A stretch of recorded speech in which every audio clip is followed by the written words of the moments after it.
Try to find the limit of x to the 4th times sine of 3 minus x over x squared as x approaches 0. So my advice would be, whenever you see the sine or cosine or any, you know, primary trigonometric function like that, sine, cosine, I will recommend to use a squeeze theorem, right? Because there's something special about sine and cosine.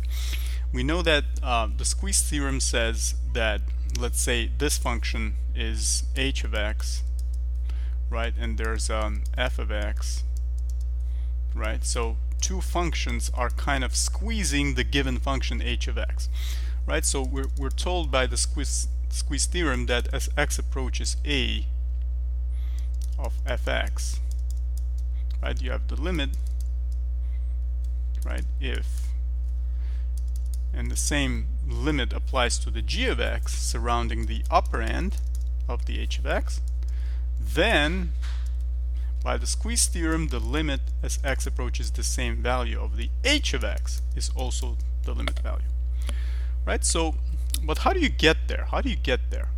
I would start with the sine. Notice that -1 is less than the sine of 3 minus x over x squared is less than 1, right? Because whatever the input of the sine, we know that since the magnitude is 1, it's not going to get higher than 1 and smaller than -1, right? So we know that this is true.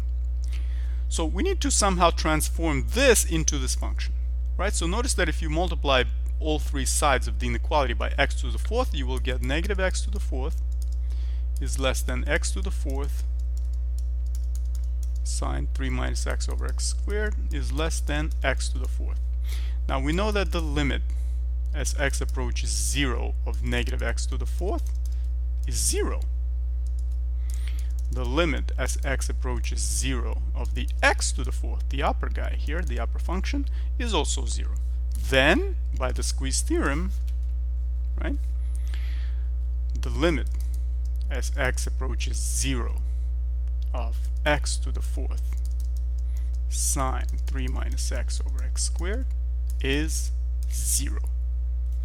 Right? And this is given by the squeeze theorem. Okay? Thank you for watching. I hope this was helpful, and I see you in the next video.